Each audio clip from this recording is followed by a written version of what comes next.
Hi, good afternoon. I wanted to talk about eating disorders because um, just put my makeup on, well, my lipstick. Um, it's called Eating Disorder 101 because I wanted to touch on a few things about eating disorders. Like when I was a child, I used to like not eat just to get attention. So that's a type of an eating disorder. It's like you're creating this, eating disorder just to get attention. So that's one type. And another type is like a social eating disorder where, you're just out with your friends, you're having a good time, and you'll just eat whatever like is on the menu because you're with your friends. It's kind of like a peer pressure. So I guess we could call it like a peer pressure eating disorder because you're not supposed to eat certain things, like if you're dieting, and then you'll go and eat all this food with your friends. So I consider that like a social eating disorder. And there's other eating disorders too, like there's bulimia and or anorexia, and those are different. Those are like serious medical conditions where you'll actually starve yourself because you think you're fat. It's in your mind, so your mind is a powerful thing. If someone tries to make you feel like you're fat or whatever, then you could get an eating disorder from that. And my thing is, I don't let people really tell me anything. Like if they say I'm fat, I'll be like, okay, well, so what? I'm happy. I'm just gonna chill. I mean, I could always lose the weight. Some people can lose weight, but they can't lose ugly. Like that's what I always say.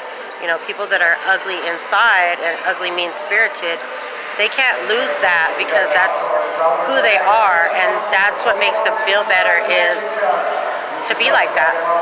It's like their medicine, it's their drug. Like they get a high off of it. Like they'll get a high off of making you feel, unworthy or depressed or suppressed or, and I'll just roll with it. I'll just be like, it's okay, whatever you're making me feel like, okay.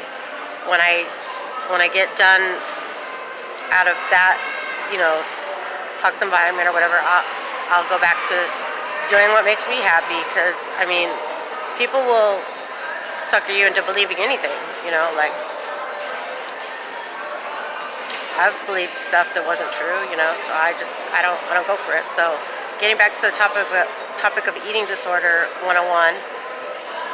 Okay, so we covered social eating disorders and disorders where you're doing that to get attention, or there's the emotional eating is when you eat out of depression or loneliness or boredom. Like one time my mother-in-law said, oh, you just eat when you're bored, and I never did. I never ate when I was bored.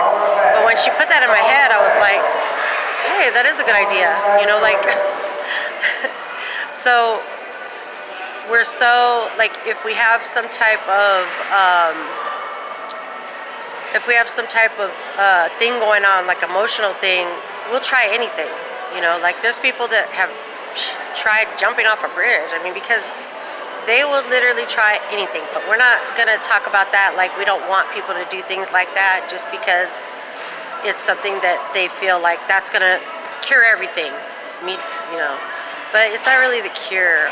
The cure is just finding what works for you. Like as far as like, if your friends, if they basically order a whole bunch of food, then, and they're gonna have a work party, just bring your own food and enjoy the work party with them, with your salad or whatever.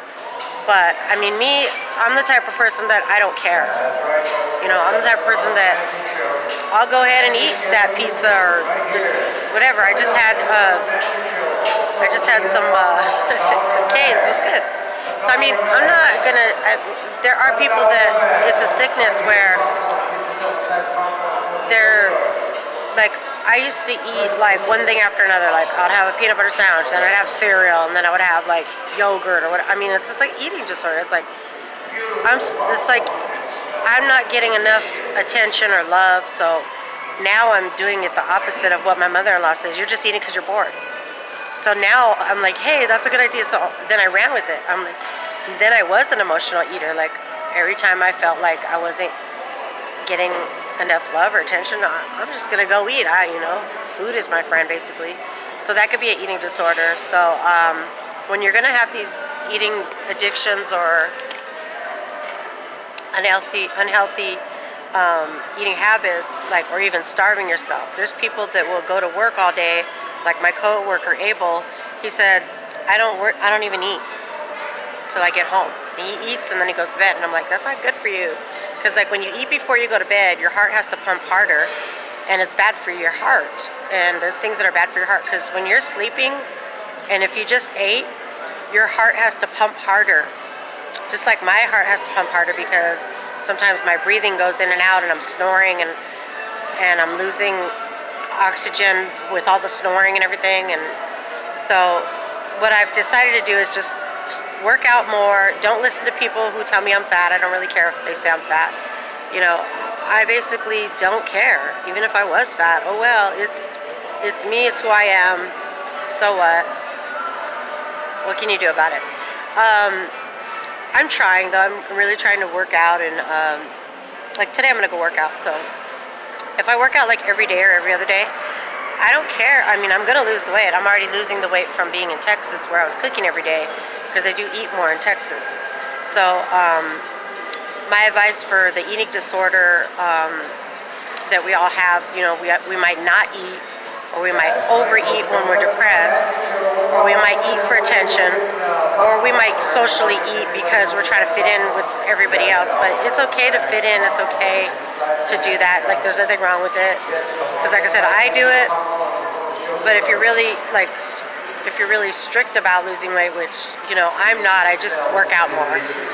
I might eat, or I might just eat one fattening meal. Like my mother-in-law used to say, if you eat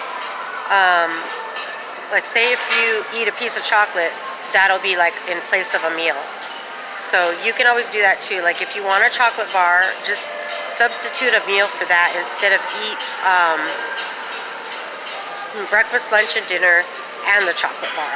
So just cut one of those meals out. Like me, one day I only ate once all day, and I was cool with it, and I went to sleep. So you just gotta find things that work.